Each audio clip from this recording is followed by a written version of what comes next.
We just flew through the universe. We are here with you live. Now, this is the first Michael Maher Live that's ever been done in person. And we're here at the living room. It's a beautiful space. It's called The Lodge. And I am here with Tyler Watson, who is in charge of enterprise and emerging categories at Kinders. And we're going to talk about whatever the hell we want to talk about. But welcome to the show, man. I appreciate you being here. Damn right, man. Glad to be here. I'm going to have to get used to this. Yeah, the purple microphone right up there. Yeah. Mic. But I'm good, man. Glad to be here with you to talk about just bullshit and see what we can come up with. Is your chair comfortable? My chair, dude. You look good. Chair's comfortable. I've got the cow skin. I think it might be faux, but yeah, I mean it looks great. How's the couch for you? It's good, man. If you need to pick up like a clarinet, there might be a clarinet or something over there that you want to play. If you know how to play, you might singer. Okay. Yeah. We might bust a song. Okay. We can always do that. Now, you live in Louisville. I do. Not Louisville. Just correct. In case people are wondering. Yeah. That's how I know that you either are close or adjacent to Louisville or not.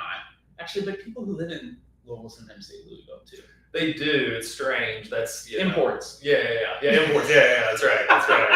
Expats and whatnot that come from all over. From Ohio or something like that. Metropolis of Louisville. Yeah. So Ty lives in Louisville. I live in Cincinnati, Ohio. We're about an hour. Yeah, hour and a half. Yeah, it was a swift drive, man. It was cool. You invited me onto the show, and I'm like, well, I really need to make it up to Kroger. They've got this new Deli of the Future that they debuted in Edgewood, Kentucky. Beautiful marketplace store. So I'm like, oh well, this will be perfect. I'll just stop in. I'll grab a sandwich. Anyway, so it's funny, dude. I get into the store parking lot, and it's full. I'm like, what the heck is going on?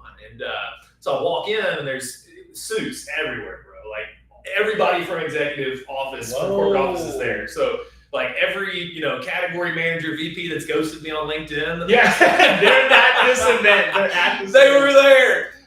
So it was great, dude. So walked in, got the deli sandwich. Check out my page. I did kind of an unbiased review of the sandwich there as well today. Did an impromptu little review video. They have like a sandwich of the day. That's like their thing that they do. No, but that's a great idea. I think that's ding, there's number one idea of the day. We're gonna come up with a whole vision board. We're gonna have so many ideas by the end of the day, and we will pitch this to Kroger. Oh, 100%.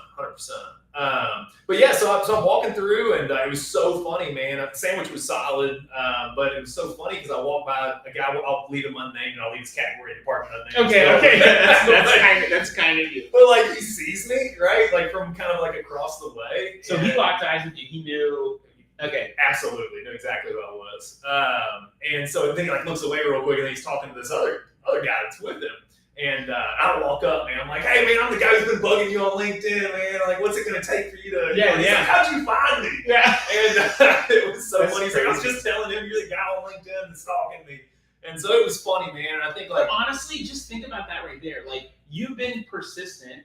My guess is not annoying, but also to him, maybe he's kind of just like, this cannot be the most important thing for me in the world. But you've been consistent and been yourself. And then you see this guy in person. Yeah. And if anything, he's joking with you. Like, you're the guy that's been bugging me. Like, that pays off. I think so. I'd like to think so. Okay. I think, at the end of the day, man, like we're here to provide a solution for people who want to really elevate that flavor game for their consumer. And I know that's Kroger, and I know the time will come for that. But yeah, no, it was just funny, man. And I think to your point, that divine intervention point of like, hey, you've been unsuccessful here, but then like you just show up randomly to grab a sandwich and do a little recon work in the field, and all of a sudden like every decision maker you've been talking to the last 12 months around Kroger is here under one roof. So it was really cool, man. Shout out to all my Kroger friends over there, and thanks for having me. And damn impressive store for sure. I don't think people think about Cincinnati as a mecca of places. Oh. But, I mean, I think probably most people are thinking New York, Chicago, Miami, LA, which totally makes sense. But Cincinnati has a long history of a lot of things. One is like sausage meat factories, which is weird, old Germantown, but beer, tons of beers come from around here. And I think per capita, and this stat is like maybe a decade old, there was like 70 to 90 breweries in the Cincinnati-Dayton area. Dayton's a little bit northeast of us, about 40, 45 minutes. My wife may be out in her territory, so she may even be there right now. And I'm in Cincinnati, but It's a huge beer community, like I said, old German town, and so there's a lot of cool stuff that's come from here. Even companies that are now getting, taken into different states, different cities from Cincinnati. Rheingeist, right? Rheingeist is here. Matry is here. But I mean, there's a lot of local smaller breweries. There's a place that was called Listerman, and they did just crazy cool. Oh yeah, I remember Listerman. Man. Yeah, and so they're still off Dana. Yeah, but what's that? You said I went to a couple of their launches. Okay, they would, launch a beer and stuff. They have a beer called Nutcase. That is a chocolate. I don't really drink beer, but anymore. But they have a peanut butter porter called Nutcase. Okay. And it's like 10%, and it tastes like chocolate peanut butter. I mean, it's hard to. 10% is dangerous. I know it's hard to get around, and it's in a 12. It might be 8, but it's in a 12-ounce bottle. But then they sold to someone, I don't remember whom, but one of the guys who was there, he was there when they were doing a lot of their like New England style IPAs, like 99 Problems. Those were launches. There, Funky Monkey or Brass Monkey. Brass Monkey was the one. Yeah, that was the very first one that they released in that like hip hop series. And he now started a brewery called Wandering Monster that's over on the east side of Cincinnati. That's what I'm saying. There's like all this like crazy good food, beer, cocktail culture that's here, but we've got big companies like GE and P&G and Kroger and other Gray Group and all these big agencies that started here that have been here for a really long time. And then one of the things that would connect us would be the Bourbon Trail. From starting in New Riff, I mean, there's places now in Cincinnati that are doing stuff like Cincinnati. OKI was up this way, right? Yeah. OKI was. I think a lot of OKI stuff actually came from MGP. Yeah, you're right. In Indiana, and the guy who, I don't remember his name, but the guy who originally did that, like that label's passed on and they revived some of that OKI stuff, but his stuff was like amazing, and I think it was the same guy who was also doing all the like Old Scout line as well too. Dude, so OKI, Old Scout, those are names that I hadn't heard in a while, but those like 12 years that they were popping out there for a while were really good. So and I'm sober now from the alcohol game, but I did go out on top, and those were okay. I went out guns blazing, man. Those were definitely in the cabinet, man. It's amazing. I've seen a lot more people choosing to go sober. And while I drink, it's definitely something that like I know I've got alcohol in my family. It's something that, like at any time could become a problem. And I think the thing that a lot of people don't think or realize is I just look at this as like a human level, but like we are all capable of like the worst stuff if we turn ourselves over to our own desires, whatever. And I believe we're called to say, all right, God, whatever you want me to do, that's what I should be doing. And so when we submit to ourselves, the heart is wicked above all else. So we want to not give into that stuff, but like, it's been cool seeing the stuff that's come from people wanting to not drink alcohol. And I've been impressed with some of the stuff that's out there. Like I love a good Negroni. And I just had a phony Negroni for the first time, like a month or two ago. Yeah. It was really good. And I've had some NA stuff and I'm like, this tastes like shit. This is not good. But there's some great stuff happening. The Phony Negroni by a brand called St. Agrestis. They're one of the people that I've been trying to track down on LinkedIn because they're not being sold on Amazon yet. So if you're watching the St. Agrestis, Cartology wants to help you to grow. But they've got an Amaro Falso, so Amaro Negroni. They've got a white Negroni. They've got espresso Negroni. They've got all these great things. But I was just so impressed with the flavor because the hardest part in those drinks, I feel like, is you don't have the alcohol flavor. And so when someone's trying like a spiritless 74 or whatever, people will rate it a 3 out of 5 because they're expecting to be like bourbon. Sure. I'm like, guys, it's not bourbon. There's no alcohol. Like, and that is the alcohol and the mash bill is, and the aging process of that is what is going to make it that. So I've just been super impressed with some of the stuff that I've seen. Yeah, I won't try fake bourbon. I don't believe in it. Trust me, I'm doing it because I told you before, I think before we went live, I love making cocktails. Yeah. But I give some people who don't drink, and so I'm trying to, at like Thanksgiving, I'll do a custom menu where I'll be like, all right, what do you like, a sour or more spirit forward? All right, do you want a long drink, like something with soda in it, or if we're going spirit forward, do you want to do more bourbon, do you want to do more gin? So I'll come up with a menu and write it out and plan it out months in advance. I already know what my old fashioned is for Thanksgiving. It's a s'mores old fashioned recipe that I made, and I took some, like, let's just say they were starting to get older graham crackers and infused them into some mellow corn that I had. and that's the base. So just rock gut mellow corn. Yeah, some rock gut mellow corn. I literally went out to Total Wine I think we were in, I was probably Tennessee on the way down to Blue Ridge, Georgia, and had some gift cards. So I was looking for mellow corn, and also out of Ohio because they were discontinuing that size. I think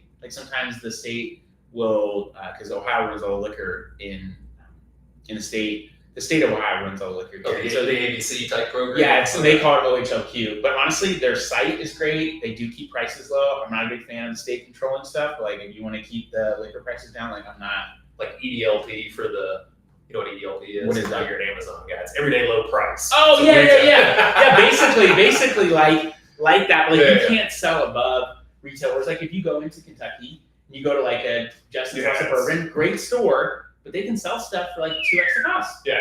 Which is crazy. But you'll get stuff there you won't find anywhere else. That is very true. So otherwise, you're going to wait in line in Ohio. Yeah. Outside of Jungle Gyms, looking like a tool, for 2 hours, trying to get a bottle of Blanton's or something like that.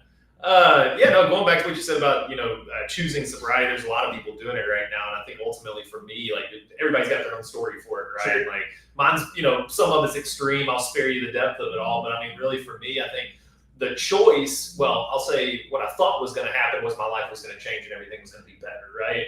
And, I will say that happened, but it didn't happen in the version I expected it to. And for me, it was like, taking away a fog, and people say this all the time, and it truly is real, but like 60 days in, and I made a post about this the other day where it's like, oh, people do 30 days, 40 days, whatever. They kind of do their, sober October, January, all that. And, for me, like I can, like the 30 days, it was great and I felt good about it, but I didn't start to notice like real changes of like that mental clarity that I kind of like preach on until like 45, 60 days, 90 days. And I think that's where I started to really realize that like alcohol wasn't the problem. It just compounded a lot of those things. And the lifestyle I was choosing to live, the choices I was making. And I think ultimately, man, like the opinions that I had. And so like, that's when I started to like really look for new perspectives from people, places, experiences that I was having. And for me, man, that became, the more I fed in perspective, like new perspectives, the softer my opinion became. And I think that was like so profound for me to start. And I like went to Colombia last year, and toured there and got to experience the Latino culture in a way I never had. I stayed with a family who didn't speak English for 2 weeks. Oh, wow. And so I hope you speak Spanish. No. Okay. That would have been really interesting. So there was a lot of body language. I don't speak any Spanglish. Spanglish is one of our brands, by the way. Shout out Spanglish Asadero. Okay. But that's right. That's right. But no, man, and then just got back from Italy, which was an amazing trip and another, one of those culture rich experiences where, when you come back from places like that, like one, things are so different here. But two, like the people are just so different. And, I'll reserve my opinion on what I thought about the Italians. But it's just. They would not reserve what they thought about I know. This Kentucky boy's not going to go that. Man, I love, I love what you said about you thought your life was going to change instantly. And it did, but it didn't also in the exact same way. And I think one of the things that I've said the older that I get is I have a lot of opinions about things. I just don't know that those opinions are the most important thing. And I think a lot of times we get so stuck in how someone feels about a specific issue. And I heard it was like maybe a 20-minute podcast, and it was talking about, and this was recorded, I want to say like 2017, it was talking about just the more violence that's in our culture. But this guy was saying it's probably less about the exact issue. If people do go down a political route, it's less about that issue and more about like what is that person's story that got them to that point. And I've heard lots of people say like, oh, I changed my, like I was staunch this way, and I just kind of changed my mind how I even feel about this group of people who voted for this person or who believes this thing, because I started to realize they've had things in their life that have caused them to feel a certain way about something, and that's formed their opinion. If you can get to know more of the person behind it, it's never about the issues, in my opinion. I think the issues are important and people should be involved where they feel like they need to be involved. But like what are we all here doing? Like connecting with each other. Like it's the human to human interaction, I think makes so much more of a difference. And whether I agree with someone or not, if I'm willing to just like hear someone be like, oh, okay, like, yeah, I guess I never thought about it like that. Imagine how much more willing that person might be able to, one, hear your opinion, but also, like you said, your opinion might soften. Like, I guess I never thought about it like that. Like maybe I just never thought that because I never experienced whatever that thing is that the other person experienced. And it just gives you a total shift in perspective. So I absolutely love hearing that. If anything, that I think is worth it alone for people to just think like, am I getting, whether I agree with it or not, am I getting differing opinions and being willing to consider them? It's the key. And my wife and I agree on a lot of stuff. We don't agree on every single thing. And one of the things that we're going to celebrate 17 years, shout out to Chris and Mark. We do. What's that? We agree on it. Okay, I love that. I want to hear more about that. We're going to celebrate 17 years of marriage on October 3rd on Friday, which I'm super excited about. We're going to be at Soto, really amazing restaurant here in Cincinnati, in the basement of what used to be the old Masonette. For anyone who knows Cincinnati history, it was like the best restaurant in the whole city, just really, really incredible. And we've gone there for, I don't know, over probably 12 years now. Every single Oh, this is tradition. Yeah, it's a tradition. Very cool. Really nice, great, amazing Italian food. And they've got this short rib Cartology that is the most tender short rib we've ever had, put into a small little ravioli Cartology. And they have this butter sauce. It's literally just like butter and, I mean, they're doing other stuff, but like butter, salt is basically the sauce. I am not afraid, and I will on Friday, probably around 7 o'clock. When I'm finishing the Cartology, I will pick that plate up and lick it because I can't get all of it with the spoon, and I'm not letting it go to waste because it's that good. We want a LinkedIn post. Okay, I can get a picture of that. Listening wants to see that. I'm sure they do. But I'm willing to say, look, was I wrong? Was I wrong about this? And I'm not saying it's always easy to do or that I always want to do it, but like to my wife, was I wrong about this thing? Or like, was I a little bit too harsh? Because I have a feeling, I believe that's the Holy Spirit prompting me, but maybe you're just in tune and you're like, I have a little, like, I'm gonna ask you a question. Like, was I a little bit too quick to lay down the law with my daughter? Like, yeah, you were. I'm like, okay, like I can apologize for that. And that was like one of the things that I have a great relationship with my parents now, but I never got like hey, I'm sorry, and here's why I did this thing. Yeah. And for my daughter, it's really important for me that I'm like, look, the way that you acted is still not okay, but I could have been more forgiving and given you more grace, and I did not need to get so upset. And here's part of the reason why that happened. It's not an excuse, but like, I'm frustrated about this thing at work, or because this person on LinkedIn didn't get back to me, or whatever it might be. And it's not an excuse to do it, but I allowed that to come out. I'm sorry, and that's not who I want to be. Yeah, but it might be who you are deep down. So you just got to kind of wrestle with that a little bit. I get angry all the time, and I'm like, what the hell am I so angry for? Yeah. Like, this is not who I want to be. And no, man, I think that's beautiful, dude. And congratulations to you guys for making it 17 years. It's huge. So story behind my wife, and I've told this a number of times, but my wife is one who definitely puts me in my place quite often. Sharon Watson is her name. You can look her up. Also a great photographer, from what I can tell. Fantastic photographer for sure. She always complains that there's like no pictures of her and the kids. So it looks like I'm a single dad. Yeah. Which is the opposite of what it is, truly.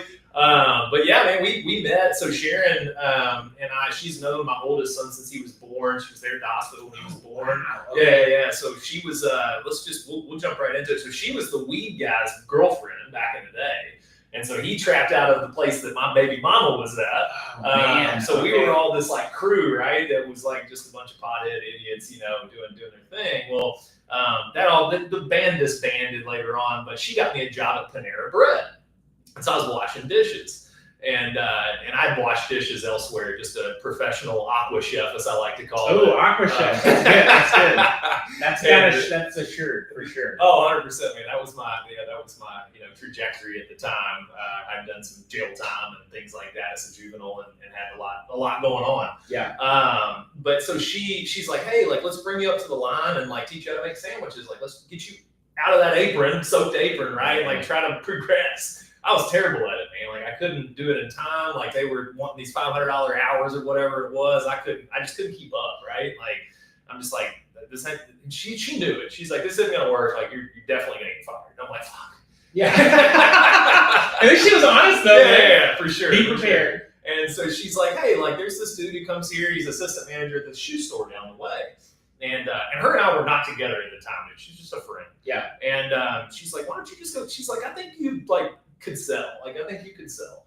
And I'm like, fair enough. I'll try it. I don't have any other option at this point. I'm obviously being let go right now. So I went down there, man, and I learned that basically you could take $7 an hour and turn it into $30, $40 an hour. And I never looked back. I was like, holy shit, commission and sales was like my calling. I think the biggest thing too for me, Michael, was like they expected you to get down on one knee and put the shoe on the client or the customer.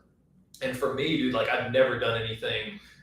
And like my perception of that was that it was like humiliating, right? Like that was just my opinion. Yeah. Okay. And so I like got used to that, right? And then I started making money at doing it and realized that like I actually had the leverage even though I was lower than the person that was in the chair having their shoe put on by me. Mm-hmm. And so like for me, man, that was a big pivot in life, and I credit Sharon a lot for that because she saw something in me that I didn't.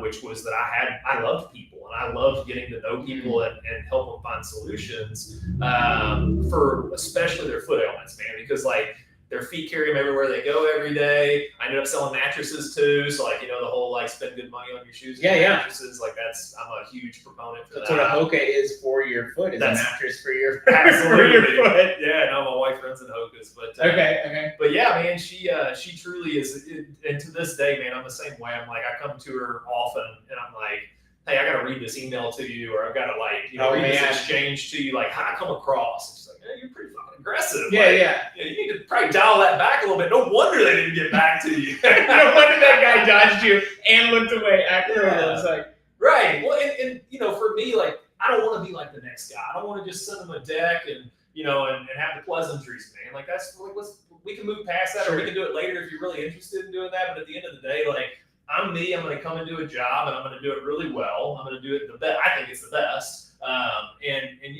you can give me the feedback, and we'll pivot. And I always take Matthew McConaughey's quote about like, hey, you can slam the door in my face, or we can walk through it together. And I think like for me, man, like that's exactly what I look at partnerships, friendships, everything like in that sense is.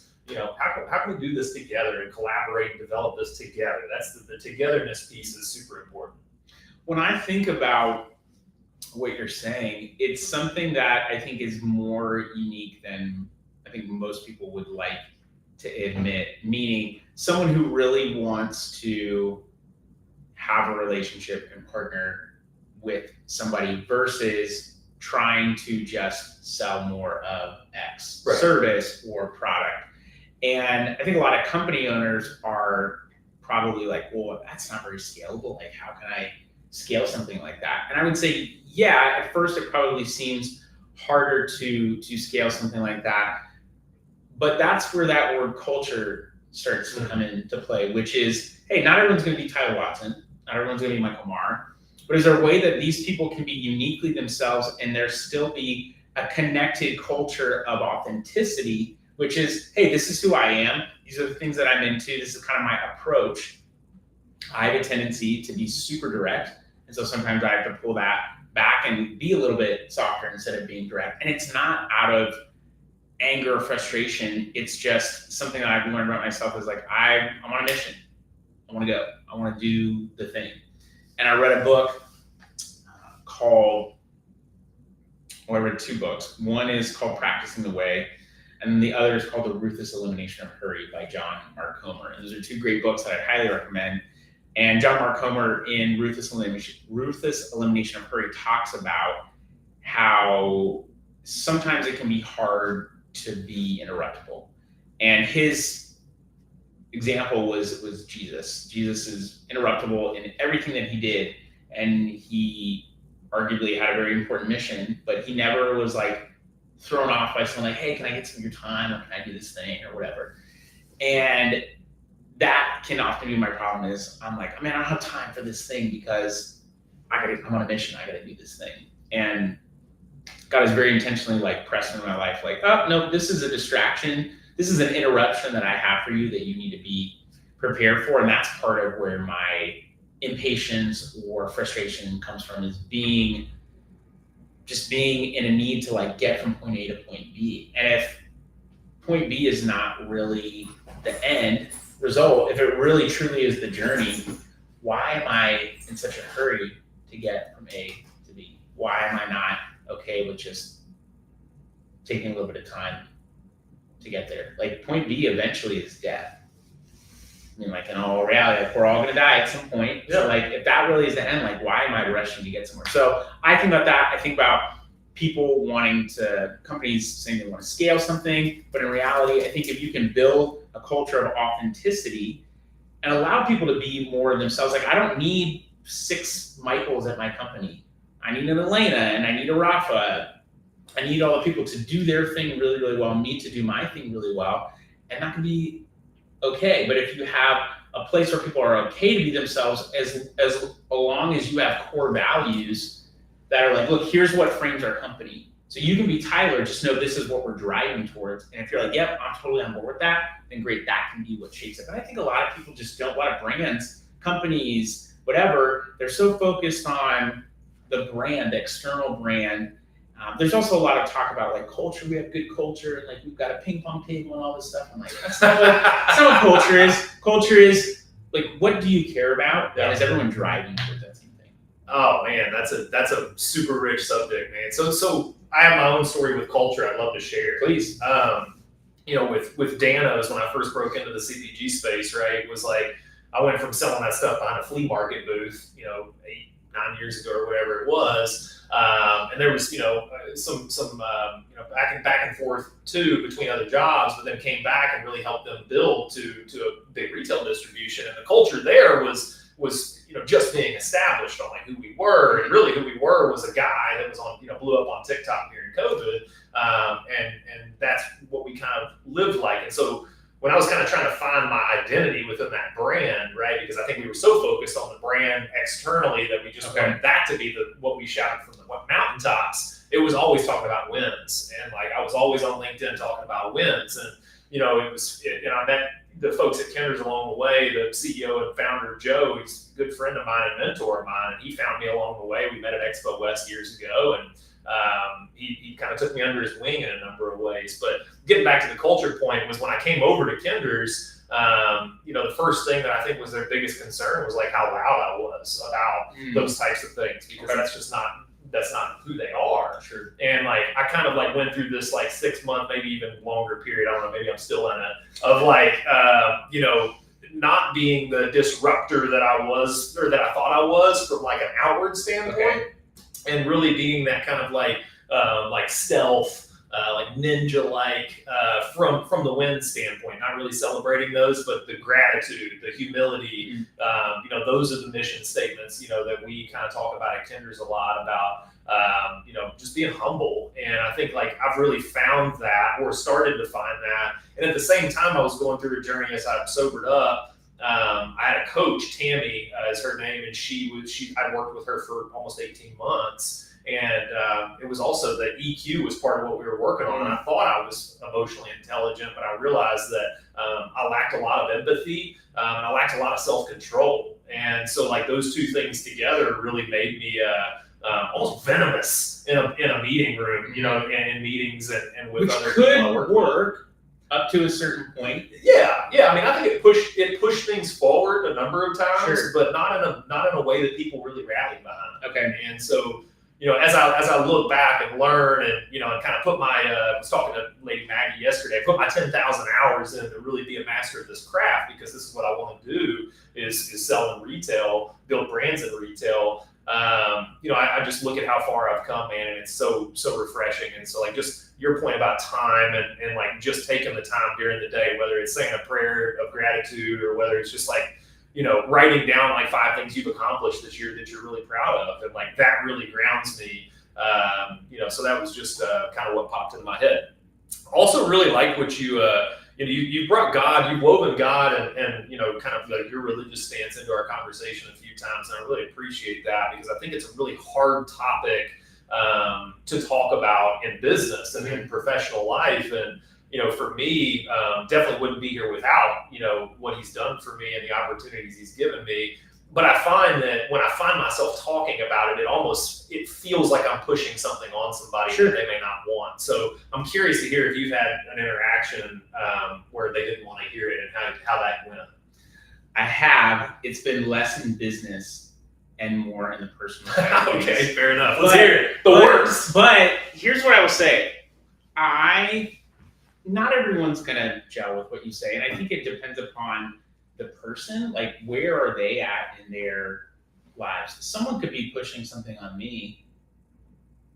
That's fine. Like, okay, like, yeah, hey, that's not my thing. I'm not going to be offended by you trying to push something on me because I know that that's not what I'm into, or I don't have a desire, towards that specific thing because of being grounded in who God has called me to be. Which, at its core essence, regardless of what you believe, like, people don't believe in God, that's fine. I'm not here to like make you believe in this thing. But there are a lot of great biblical principles out there that are applied, a lot of great organizations, like the reason we have schools, hospitals, great Christian organizations. That's why those were started. There's also a lot of bad people who have done terrible things in the name of Christianity. And that's like what I often hear in my head is people who look down at Christianity because of something that bad people have done. And that to me is always a challenge. But at the end of the day, I don't really know any other way to say this. Like, people fuck stuff up. It's people. Yeah. It's not God. God's not the one who's screwing stuff up. It's people that go and mess those things up. So of course they're going to misrepresent stuff.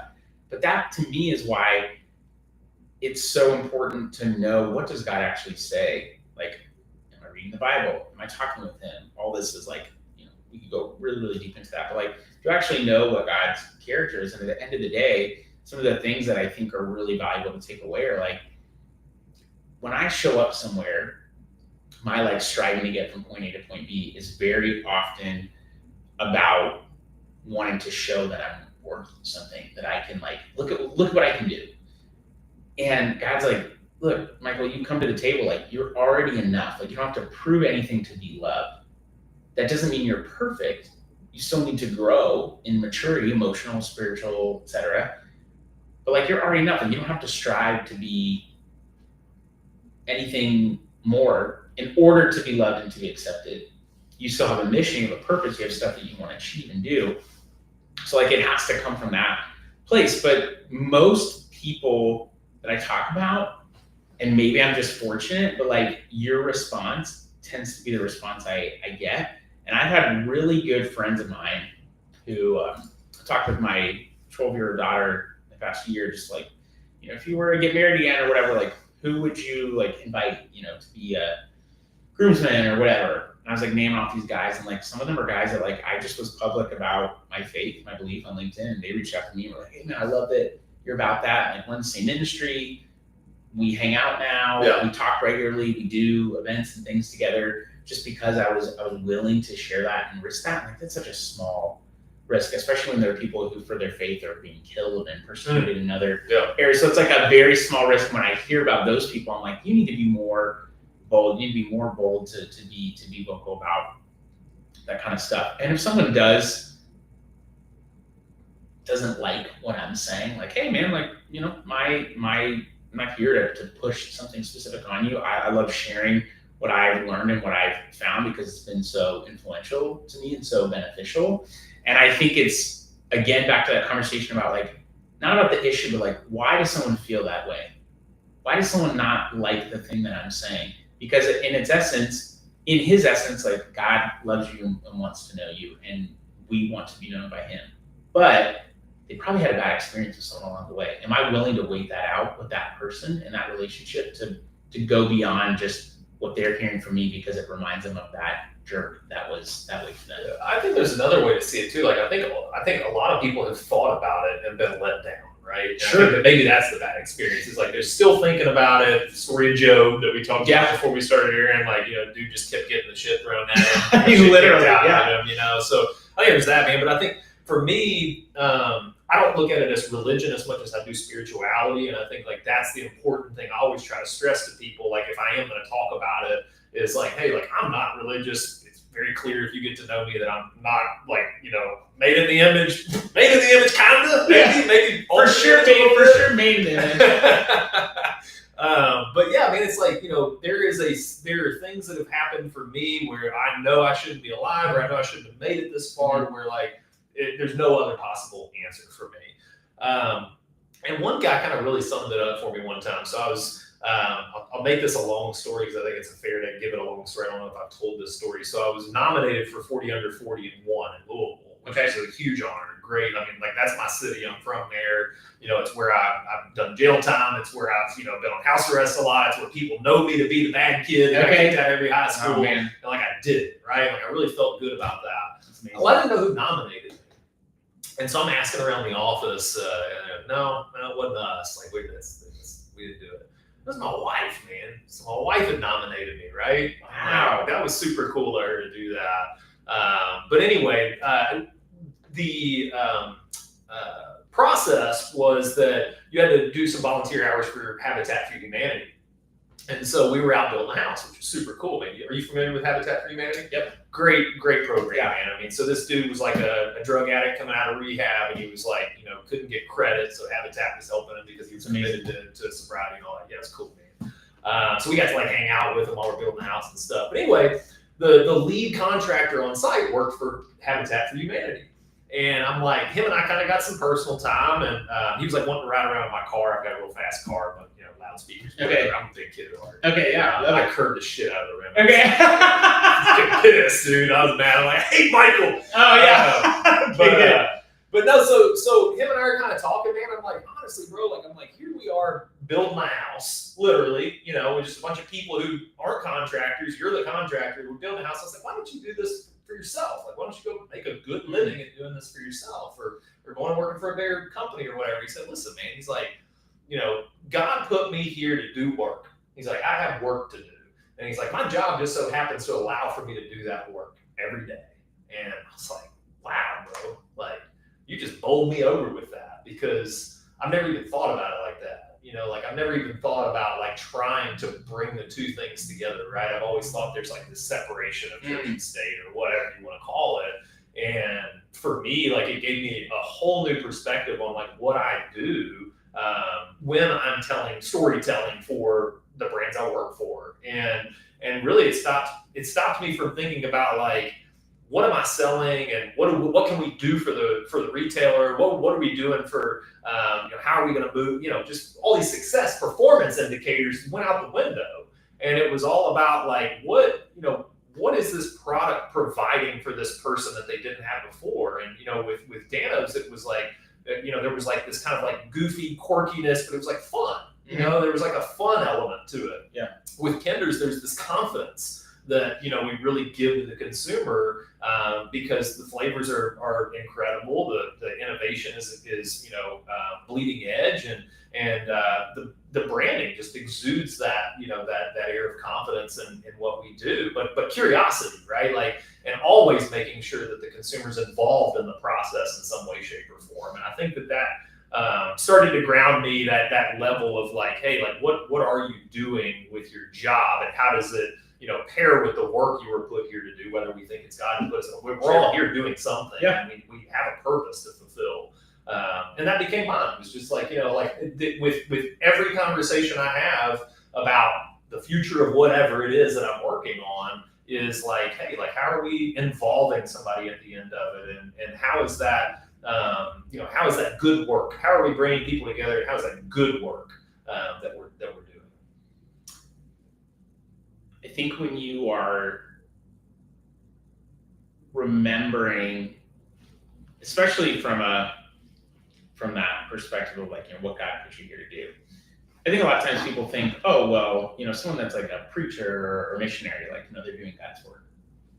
Yes, but also there's such a thing as what people will call like, being in the marketplace, like being in the business world, and that's where you're called to like lead.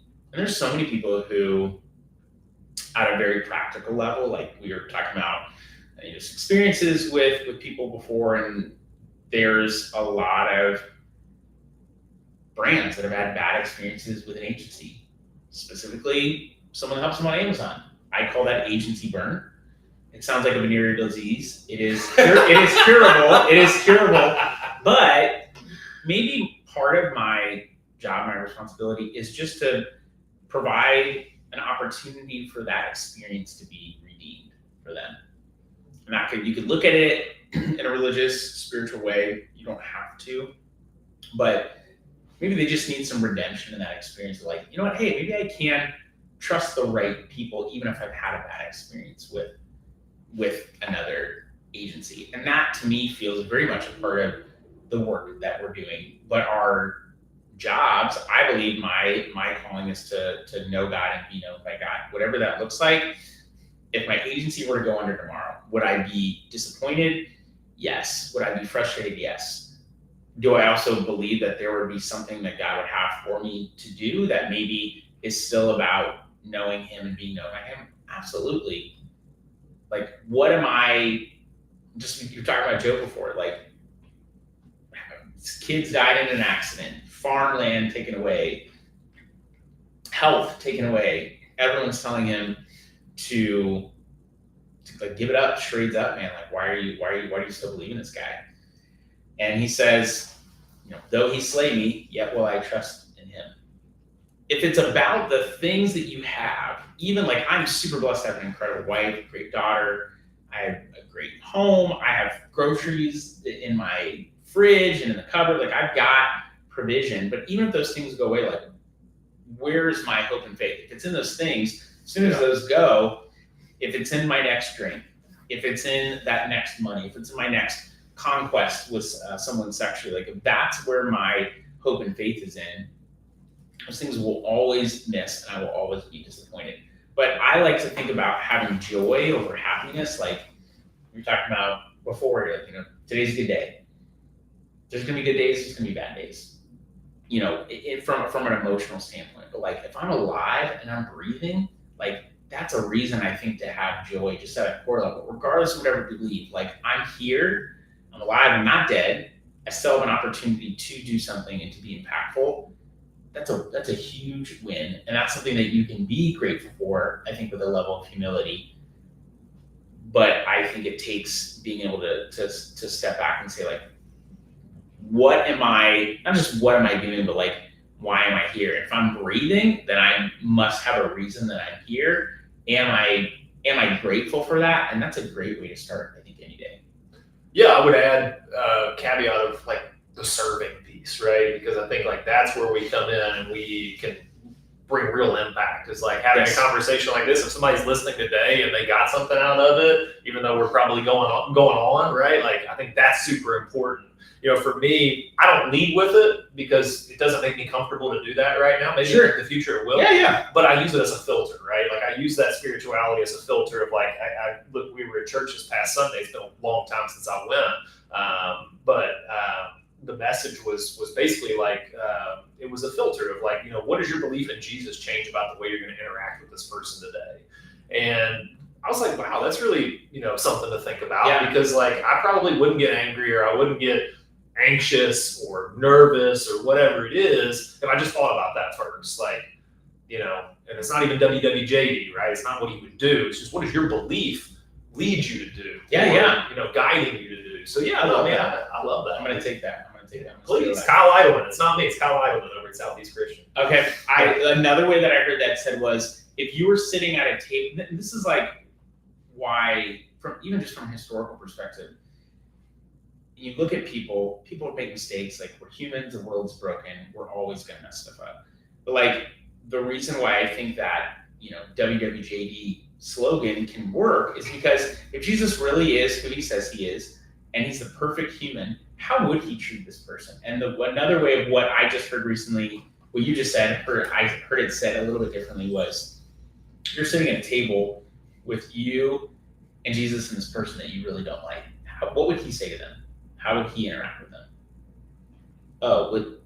Would that now change how I might interact with them if I really say that I believe in him? Probably should. If it's not changing it, it probably should change it. So that is a good filter to run things through my head. But I feel like we have so many more reasons to love people around us than to hate people. And there are certainly people who don't believe the same thing that I believe, but there are still ways that I can love on them, and maybe we relate over a cocktail, or maybe we relate over a good book or something like that. Like, it doesn't have to be about preaching to someone. I still feel a call to discuss that, but if someone doesn't want to hear that, I'm like, okay, that's fine. Like, we don't have to talk about that. But maybe it's just loving them and being a light to them in the way that's they're going to be most receptive. I think that's 100%. So, I always think the message comes better from the center, not the preacher. And, recently I met with a guy, and he had followed me on LinkedIn, and we ended up working an event together. And he had a preconceived notion about like who I was, because I feel like maybe I don't feel like I preach a lot on there, but maybe it seems like I'm maybe like thought leading instead of thought starting. Okay. Which, fair enough. I took notes for sure on that. But like at the end of our interaction, like we had spent a weekend together actually, and he's just like, man, like you were a lot different than I thought you were. And I think it goes to your point of like, just like don't lead with it, just love them, right? Like just show them who you are, don't tell them who you are. And that was profound for me. Like I was like, shit, I guess I changed his perspective about who I was, because I was just myself this week. I didn't do anything special. I didn't know he didn't like me or didn't have a preconceived notion about who I was. And then I asked him, I'm like, well, what did you think about it? Yeah, that is a good next question. I'm like, what? Like, so what? And he's like, I just, I don't know. I don't want to say anything. And so I knew what that meant. It meant that, like, hey, you kind of think you know it all, or you're like a thought leader in the space or whatever. And like, by no fucking means am I a thought leader. And I can promise you that I'm an amateur at everything. And I want to learn as much as I can, and I want to maintain the curiosity that I do preach about, because I think that's what I feel confident in preaching about is, staying curious about the people that I interact with every day, because that's what opens my mind up to new perspectives that soften my opinion. I think that's really important. Well, that's the authenticity piece. Like, people also have to realize, guys, if you're judging people just based off their posts on LinkedIn or X or whatever, like that, they could be a dick, they could be a know-it-all, they could be really cool and really genuine, but like, you won't know until you actually get to know that person. Like, it's just, you're way cooler than I thought you would be. Thank you. I will take it, and I will not even question what that could have possibly meant. I'm totally cool with that, but I think that's why I was saying this before we started recording. Like, I don't really, leave my house that much. Like, oftentimes I'm on my computer, I'm doing the work that I need to do. But having these in-person interactions with people are good for me too, because it gets me out of my own head, gets me an opportunity to listen and hear what you're saying. Like, I remember hearing something about that last week, the quote you brought up. I was like, yeah, I just heard something about that too. Okay, and like now I'm starting noticing some things resonating, and like it's stirring something up in me. Like, is God trying to say something to me in this moment? Like, yeah, he always is. He always is. Let's just be clear. He always is. But am I listening to that? And I just think, man, I want people to love me and be kind to me and be nice to me. Like, am I willing to do that same thing for those people? And so I just think it's hard to know. I judge people all the time. I judge people all the time on a daily basis. I'm just being 100% honest. And then I have to check myself and say, okay, well, do I really know what's going on in that person's life? Or I have my wife to be like, well, you don't know, or, well, wait, did you remember that they said this? I'm like, oh, no, I didn't. Okay. Did you remember that this is happening in your life? Oh, no, I didn't. Like, I need people to hold me accountable so that I don't just go off and be a jerk. Like I said in the very beginning, we're all capable of doing all of that stuff. Like, if you think you are better than the murderer, the child molester, the most terrible person in your life, or that you know of, you think you're better than that person, you're wrong. Everybody's capable of being debased when they give into their own thoughts, desires, and that's something that humbles me. Like, look, I'm not better than any individual person, but again, like, you won't really know that person until you get a chance to know them. So like the thing on the podcast that I said before, where the guy was talking about, it's less about the issue and more about the person and the story of how they got there. What if instead of like, hey, this is what he said. What if instead of my neighbor who I know has a different sign in the yard, what if instead of worrying about that sign, I just was like, hey, why don't you come over for happy hour on Friday? Right.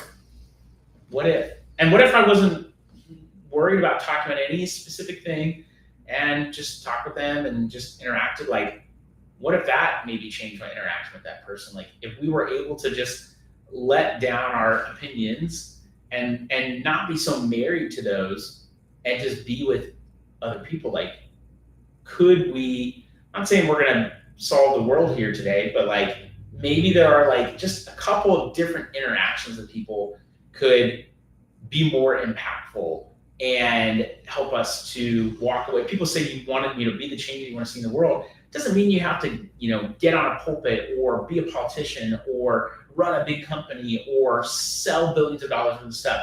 It could just be, hey, that person that like I'm angry at right now, I'm gonna choose to be kind instead. What if that was like the change? Like maybe that is what really could start to set things off in a positive way. Right here today. I love that. Yeah, I just had this story come about yesterday. I was you were talking about, hey, somebody really gets to know somebody.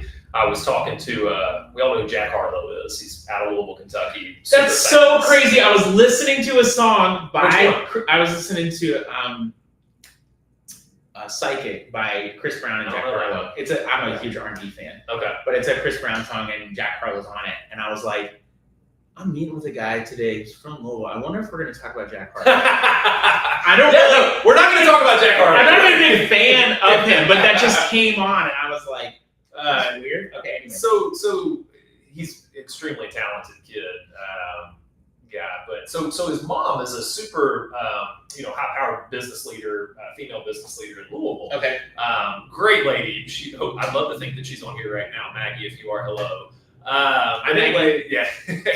And so Maggie, she was part of my journey, man, in a really unique way, in a way that she got to know me. So I was there was a point in time years ago, over a decade ago, I was like super insecure about where I was as a salesperson. Like just shit wasn't landing the way it was. I've been fired from a job I love, selling shoes, managing stores, moving states, all this and that. Dude, I just couldn't get my footing under me, man. And I was like selling medical assisting classes for these for-profit medical assisting campus school system, whatever.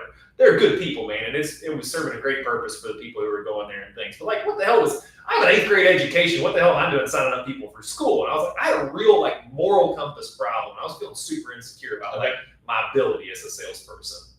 And so I started applying and firing off, resumes to different stuff that like is like outside of sales. Like I'm just gonna try something different. And man, I had a lot of bad interviews, dude, because like people saw me as who I was, which was a salesperson interviewing for something that wasn't a sales position, and they were just kind of like harsh on it. They didn't get to know me or why I was good at whatever.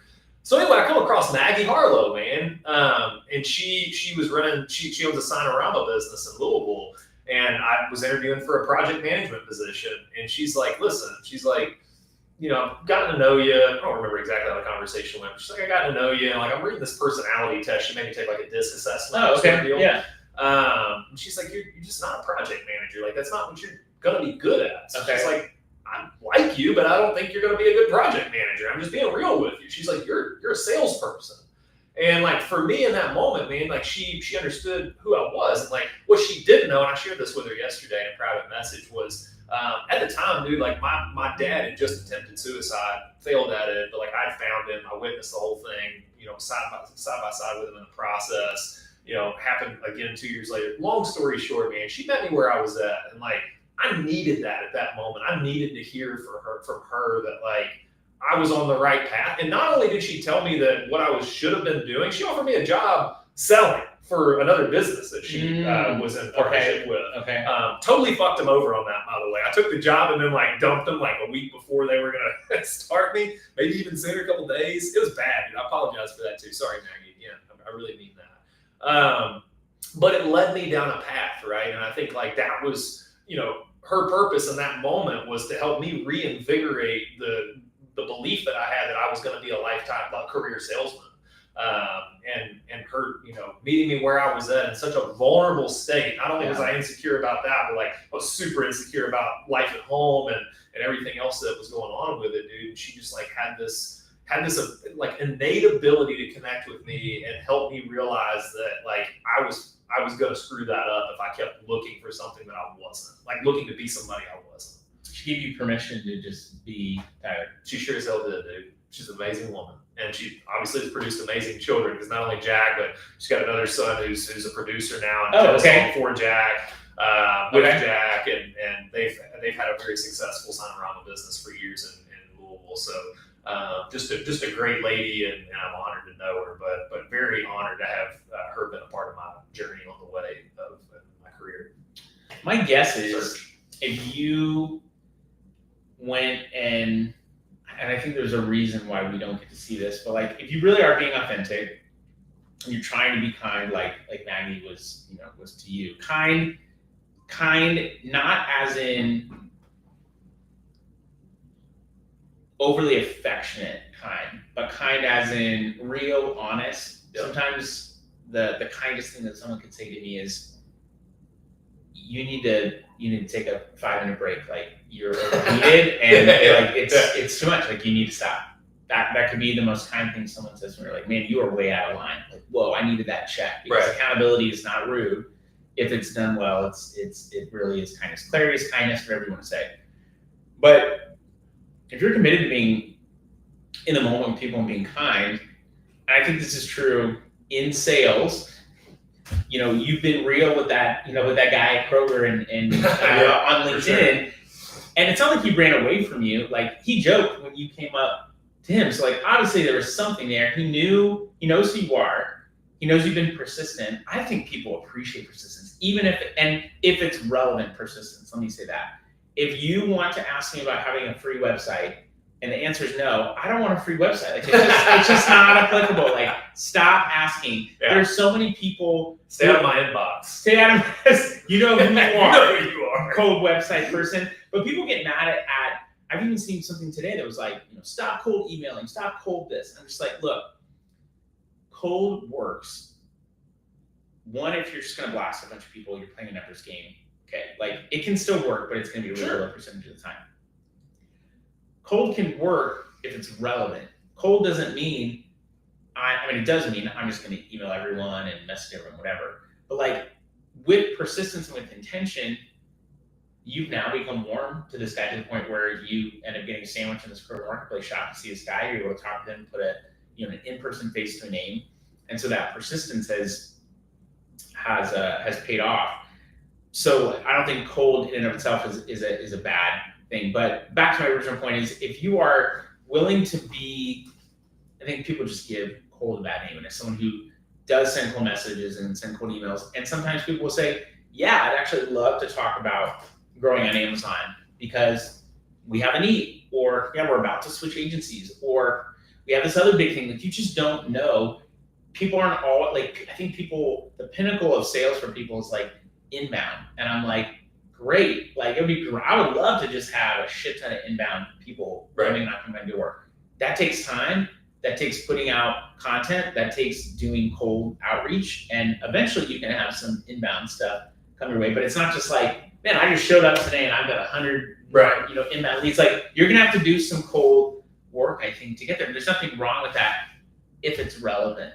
If you're just spraying and praying people, sure, like that could be frustrating. Like again, cold website guy, I told you, like I don't need a free website, so like stop asking me if I'm gonna get it for you. But I have had people who just caught me at the right time because I just happen to be part of their, 1% or 2% people that are buying. So like it could work, it could be purposeful. Anyway, if you're willing to just be kind to people and you don't see the outflow of the number of people that you like impact. And I think there's a reason why, because I think if you saw the number of people that you positively impacted in total before you were dead, I think you'd probably get a really big head. I really believe that. Yeah, or try too hard, right? Like I think there'd be this element of like an obligation. Yeah, but if you're just willing to be real and kind and provide clarity to people, and maybe sometimes it stings a little bit, but you're willing to be kind to them, you have no idea like how impactful that thing could be to that person. And don't do it because you want the credit, but do it because you've also had other people give you that level of clarity to you, more willing to be honest or take a risk. Like I had a guy who wanted to be on the Laundry Game, the podcast that I run. We're about to wrap season 3 here in the next month or so. He's a really nice guy, and I enjoyed what he had to say. In our 15-minute talk before I was gonna invite him to come on the show, he said, like 100 times. I kid you not. Like it was a lot of us. And I'm not saying I have the biggest, greatest, best podcast in the world, but the quality of it is important to me. And I said, look, man, I'm going to be honest. Like, I want to give you some feedback. I don't know that it's the easiest thing to hear. He's like, it's cool. And I said, I like your technology. I think you're a nice dude. I've heard you say maybe 70, 80 times in the past like 10 minutes. How do you take that? And it's a lot. Oh, you'll find out. It was better. It was better than I thought. I said, and it was a lot, and like the quality of the sound is important to me. So if people hear over a lot, like we don't edit, so it's going to be totally unedited. They're going to hear that. It's not going to be a good listening experience. And he's like, okay, caught himself. And I knew in that moment that hopefully he has not come back on to record. Although I said, if you're willing to like think about that and work on it, I love that. I know that was not easy to hear. Maybe next 30, 60 days, come back. Like, I'd love to have you on. He's like, okay, cool. You know, I do appreciate that you said that, whether you did or not. I knew that it had impact just based on him catching himself. Like, hear that? No one had ever, I don't think, said that to him. And so he's saying a bunch of times, and no one's told him that. And I said, look. Oh, they're talking about it. They're talking about it. They're not telling him. I'm like, that's like someone has a booger, and you're just not telling them. Oh, dude, that's the worst. But on my monitor, on my desk, it says, stop saying because I needed help with that too. And so I told him that. I said, I have a post note up here that says, stop saying I still say it sometimes, but it's a great reminder to me. Yeah. And it helps me remember to not say But that level of like, that to me, I felt like was the kindest thing I could do. Instead of just saying, it would have been easier to be like, yeah, I just don't think it's fit. But that was not the truth. Nah, he's going to remember that in an important conversation. He's going to look a whole lot better because you helped him out there. We spoke about persistence, and I wrote something down because you have an impressive LinkedIn following. I'm assuming that took a long time to curate. It didn't just happen overnight. You know, it did not happen overnight. Yeah, I don't know that impressive is the right word, but I would take that. It is. It's bigger than mine, so it's impressive. Okay, since we're measuring. But no, I was reading up that you went through a quiet period, and I'm just curious because like I've not done that since I started kind of storytelling on LinkedIn and really spending the time I believe that it's taken to kind of people call it building a personal brand. I don't like that. I know that that's kind of what it is, sure. But I'd like to believe that it complements everything that I do, not just my professional life. But it's the only social media I have, so I'm holding on to it, and so I overshare on it. Yeah. But man, the persistence has been for me. I mean, I started 2.5, 3 years ago telling my story on there. It's like right around the time I started being really quiet, which is really fun. Okay, interesting. Maybe I got all of your organic love that you were getting. I hope you did. I love hearing what you have to share. Honestly, everything from personal to professional, like those, you talk about things being separated. Those two things do not have to be different. And I think if anything, they should be intertwined, because if you want to show up the same way you do at home, which hopefully is good, I want you to show up that same way at work and give me everything you got. But I also want you to go back home and give your family everything that you give your job to. Yeah, I say 100% a lot. That's probably one where you're going to be like, hey, Tyler, if you're this podcast. No, 100% is great. It's 100% is a real word and phrase, not Oh, man. But, I'm a firm believer that you got to leave a little bit left because you got to have something to give at home. But, sure. But yeah, man, that persistence that it took building that network it's not like they just came because I told my story. Like I curated the network in order to be people that I wanted to hear that story because they were decision makers inside of retailers, much like I'm sure yours are decision makers at, whatever companies you're prospecting and so on and so forth. And so, I haven't taken a break from it per se, and a break meaning like any prolonged period, right? 3 months or whatever plus, because I think it's important, man. And I have shit to say. But I want to know, like, how do you look at re-engaging an audience of over 20,000, people who are looking at Michael Maher. You're close. I can tell. I believe in you. I would have got it. I believe you were going to get it. Thank you for helping. But I think there's people who are like, oh, I miss him. And I would like to think that is the case for me as well. Like that people are getting something out of it, and people have told me they are. But like I'd like to think that they would do that without telling me. Like, so I'm just curious. I guess is like, how do you look at this kind of like reigniting your page, your following, the people that have shown you love over the years? Like you took a quiet period. What does that look like since you've come back? And have the impressions been down? Have the analytics not been what you expected them to be? I want to hear about that because like I'm curious. Yeah, well, I appreciate that, and I always invite people back that ask me good questions, because then I don't have to go on other podcasts or shows. Just come back here. Show and get. I'll be back next week. Yeah, I love it. When I first got started, I mean, I just sucked in general. Like, you go back and look at videos from 7, 8 years ago, and I was more overweight, and it was quieter, and I didn't know how to talk, and they just were weird. But I had someone that was like, you just gotta keep going, just keep going. So I kept doing it, started to build up connections, met friends, met prospects, made sales, felt like I was saying something that was important. Lost 50 pounds. Lost 50 pounds. Yeah, it was huge. 215 to 160. So that's even, it's 55. And just, I've always been kind of a flexor too, but I was quiet only because I just had work to do in my business. Like, it wasn't even intentional. If I could go back and say, I'm going to intentionally take this time off versus not, I would still be posting. Like, I wouldn't have stopped. I didn't feel like I had the capacity to say stuff, but there was a journey in there of reforming, like, how I want to say things, and am I ready to say something? Do I have the right opinion or take on this? I told you I have a tendency to be super direct. Am I being direct about the right stuff? Am I being approachable about other things? And it turns out that some of that stuff, even after being quiet for a couple of years, prospects that I engage are like, oh yeah, like I've seen your content, like, what you're talking about, blah, blah, blah, blah. I'm like, oh wow, like that, that's super kind. I appreciate that. So I think it gave me a little bit of humility, but also, like, your question of, like, how do you re-engage? Like, yes, the impressions are down. Like, they're not exactly what I want them to be right now. The metrics are not, just on and popping. But just like when I first started, I'm just talking about what I think is relevant and important. And it's less planned out. It really is, all right, I know I need to put some content, like, let's be honest. I know I need to put some content out there so people can see me, so that if I do reach out sales-wise, like, oh, I've seen or heard something, I know you talk about Amazon, like, I know it's kind of your thing. I need to update my profile, or want to, because I want it to be a little bit more relevant and up to date. It's, a couple of years old, just from a storytelling perspective and content perspective, and the things that I'm working on.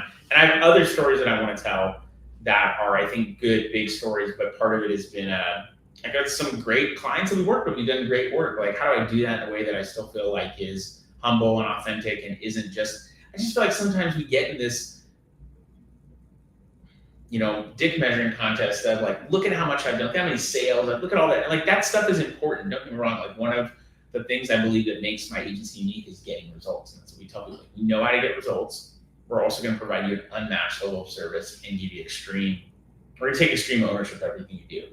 And if we mess something up, we're going to fix it. We're going to make it right. And when we do it well, we're also going to hold you accountable and say, hey, we asked you for this thing 2 weeks ago, and we followed up with you every single day. Like, why aren't we getting this thing? Like, we're going to miss this deadline, et cetera, et cetera. Like, we want to truly partner with you. And so that accountability piece is important. But really, it just looked like, all right, I need to get back on this. Like, I need to share something. I need to do something, put out something. Oh, okay, a couple hundred impressions. Great. That sucks. All right, next post. What am I going to do?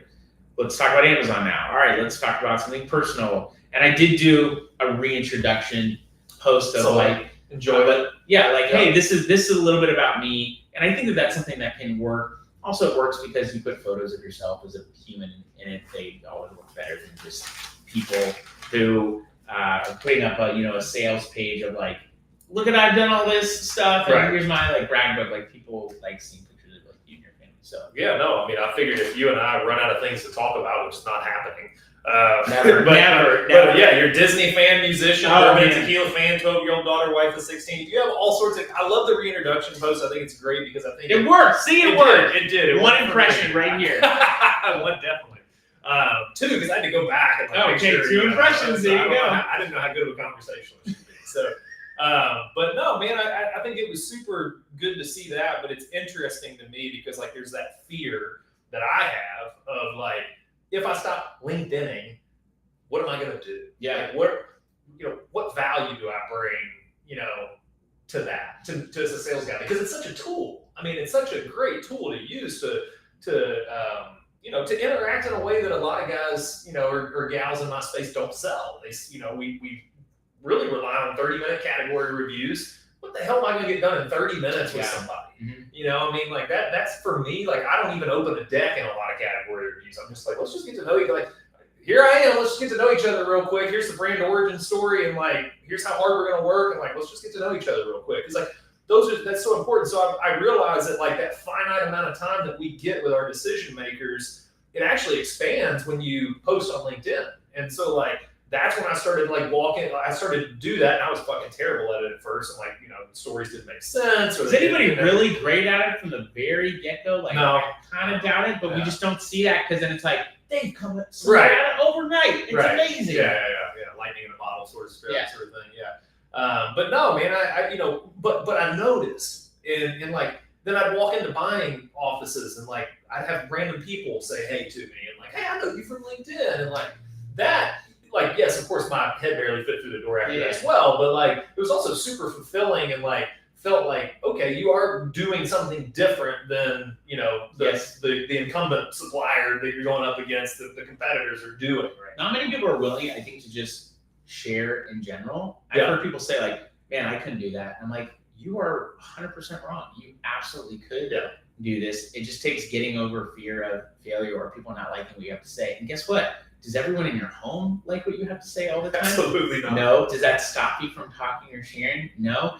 I'm sure I don't have the most impressions of anyone. I'm sure I know some of my content lands. I know some of it doesn't. But like, if I'm just doing it because of an impression, and I don't know that I'm really doing it for the right reasons. And I think taking some time off, something that helped me was like, it is an incredible tool. You are 100% right. Am I using it the right way, or do I care so much about X, or is it about that person that's like, hey, yeah, like that thing that you said really impacted me. Hey, what you posted about, you know, identity or something like that, like, man, that really resonated with me today. Cool, like, great. And then also there's opportunities to do business with people because of that. But now people know you, and that is a little bit of the warmth that makes it so when you do reach out, like, oh yeah, I've seen that guy. And maybe they're like, well, I definitely don't like this guy because of what I've seen. And so I'm not gonna talk to him. Right. But then you meet them in their program marketplace and like, hey, he was like way different than I expected. Maybe I judged him. Maybe there's something I should have done differently in that moment. Like, I think all that stuff is with intention and purpose. But really it just looks like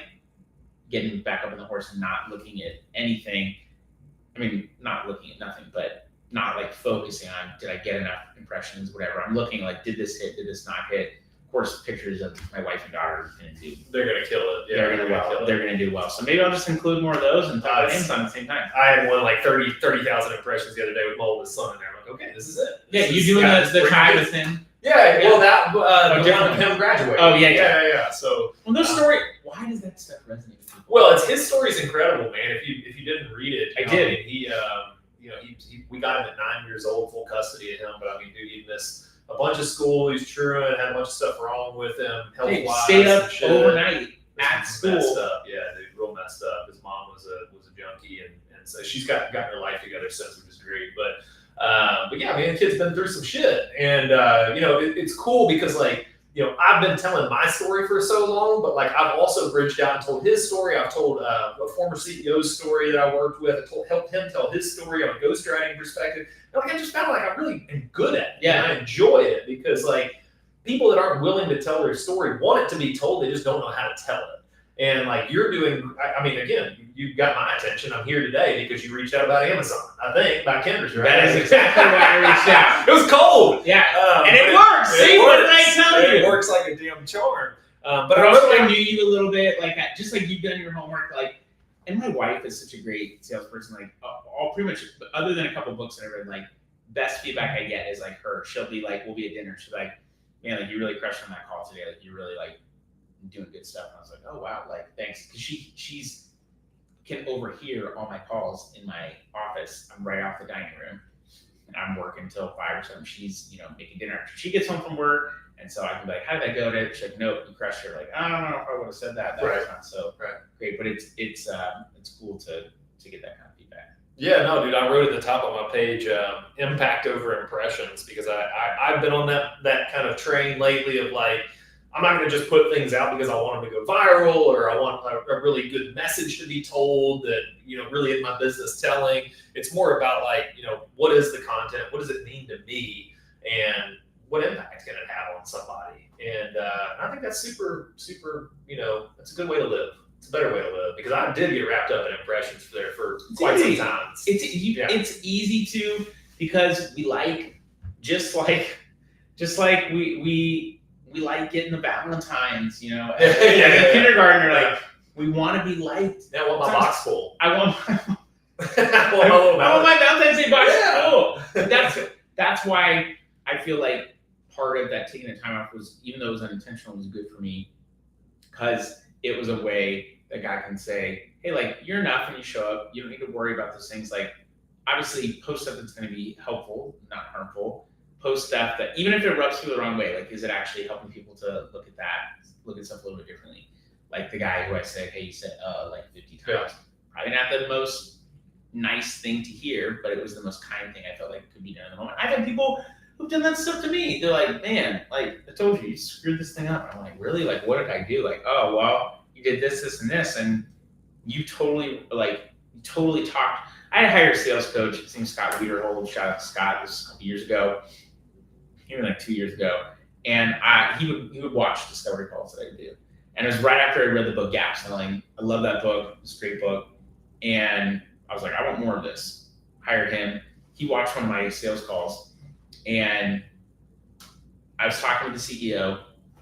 CEO was telling me how sales are down, how they're probably gonna have to let people go.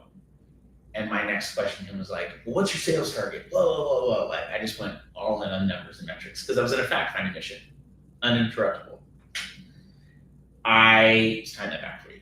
I let him listen to it, and he's like, yeah, what did you ask him? I said, what was his sales target? He's like, yeah, he just told you he was probably gonna have to like let half of his staff go. And I was like, shit.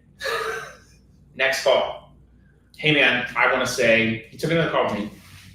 I just want to start this by saying, like, I'm really sorry. I went back and watched my last discovery call, and you were talking about some like important stuff, and I just totally steamrolled you and was not like listening. And you're talking about how to lay off people, and like I could have been way more considerate. So I just I just want to apologize. And he was like, wow, thanks. Like, I'm not expecting you to say that. And he opened up and shared more information. It wasn't like I was necessarily doing it as a tactic, but I had to fall on my sword if I really wanted to like continue to build that conversation. So I need that accountability piece. And that's what I'm just big on, accountability. I want people to be like, yeah, you did well. Don't get too big of a head, but like, or like, hey, you didn't do too well, but like, how can I get this right? How can I do this well? And instead of just focusing on maybe just the outcome, like, can I lose gracefully? Can I win gracefully as well? Yeah. I like that, man. Impact over impressions. Yeah, that's it. That's the title of this episode. We just named it right here.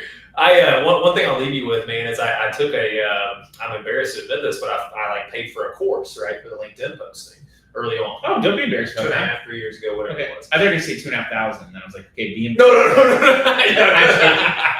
No. So it was, I don't know, $100, but I took it and I was like, wanted to learn about like how do you engage people. It did change the way that I kind of format my posts and things like that, but it also like was like talking about like posting and positioning yourself in controversy, and like I tried that for some time, and like it got traction. It did, sure, but like not the kind of traction I wanted, right? Like not sales traction. It was more of like banter traction, and like for me, I look at life like that, and like it's a balance of like you can be a little bit of controversial, be a little bit of this, like meet in the middle so that people know that you're not so heavily opinionated, kind of going back to our perspective versus opinions, or perspective feedings opinions, of like, man, just feed, open your mind and your heart enough to allow perspectives to be fed in, because your opinion should not be deeply rooted. I posted something last week on this saying something about, if your opinion is strong, your curiosity is weak, or something like that. And that's, to me, like that is a guiding, it's a North Star. Right? Like I can be opinionated about whatever, what you're wearing, your bracelets. I'm sure your kids made them for you. Mine are too. I want to talk about that. Yes, one of them said daddy. That was definitely my daughter that made that. I hope so. But yeah, man, I think ultimately it just goes back to just the harmony and balance. My wife and I were talking about that the other day. It's like, there's just, it's not one way or another. It's finding the balance in life. And, think we found a good balance today, just shooting the shit. It's been fun. We did find a good balance. Here's one thing I will say. You can have the last word. I just want to say something about the balance piece. I believe life is very much about seasons. Like there's a time to mourn, there's a time to be excited, to be joyful. And so I think there are going to be more time, like seasons of intensity versus seasons of just staleness, dryness, or, like, man, I've got so many wins and I don't feel like I have anything. So I think I'm not always a big fan of the word balance, although I do think we have to, those seasons of intensity will have to be fostered on the shoulders with less intensity. Like you can't just go. You eventually will burn out. I would say there are I agree with what you say about like, don't hold too closely to your opinions. There are some things, couple things that I like feel very strongly about, that I'm very confident in, that I'm like not budging on. Like what? My belief in that. Okay. That's one thing that I'm very confident in. It doesn't mean I know every single thing, but like that's not something I'm willing to not have a strong viewpoint on. It doesn't mean that like if someone's like, oh, I don't want to hear about that, like, okay, cool. Like it doesn't mean that I need to go in on you, but I'm rooted in that. That's not something that's going to change. But I pretty much want to be loosely rooted to any other opinion that I have, because I just don't think it matters. I really don't think it matters. If my opinions matter that much, I'd be making a lot more money for just talking about my opinions. But I don't really think the people who get paid to share their opinions believe their opinions matter that much. They just have to be paid to get to share those opinions. So like there are a couple things that I'm super grounded in, and in the rest, I need to learn to let all that stuff go, because I don't think it really matters so much. If there's a chance to get paid for opinions, I will become opinionated. I like that. just for the record, I've just officially become sponsored, so I'm opinionated about this. No, man, I like to always leave things with a thought. Green Lights was a book that I always reference because I think, everybody loves Matthew McConaughey. He's an underdog, man. Like, he's got a really cool story. If you've not read it, that's the story of his life. It's how he kind of came up, and all the things that he holds true to, come out in that book, and you'll realize how great of a man he truly is. But I was coming to this podcast. I was maybe writing over this podcast just a few nights ago. I'm like, what am I going to talk about? Like, what's going to guide? What's going to be our guiding, kind of like topic and things like that. And the saying, be less impressed and more involved, came to mind to me, because I think I use that all the time. It's in the back of my head all the time, because I'll be walking into a category review or walking into a big meeting with somebody, and if I'm more focused on here's what I need to get done today, or what do I think the outcome's going to be, or I'm worried about that, I'm not in the moment with you. And for me, being able to come back, I've got to be real careful about how many ums I'm saying now too. I'm paranoid about that. Yeah, you're gonna start saying shit or something else like shit. So, but yeah, man, being less impressed. And I still say too. No, fair enough. We all do. But I think being less impressed and more involved is such a statement for us all to remember, in our daily lives, of just even with your wife, with your kids, are you truly there, or are you more worried about or impressed by what's going to happen after this, or what's going to be the result of this, versus just being here now and figuring out, how much you can, how far you can take it. I love it, man. Be less impressed, be more involved. That's it. I love that. Just being in the moment with those people. You take yourself out of the running almost if you are so focused on the outcome instead of just being in that room in the moment. Yep. Tyler, thanks for coming on, man. Appreciate you. Absolutely. That's all we got, people. That was only an hour and a half. Thanks for joining us. More than we normally do. But yeah, thanks everyone. We'll see you next time.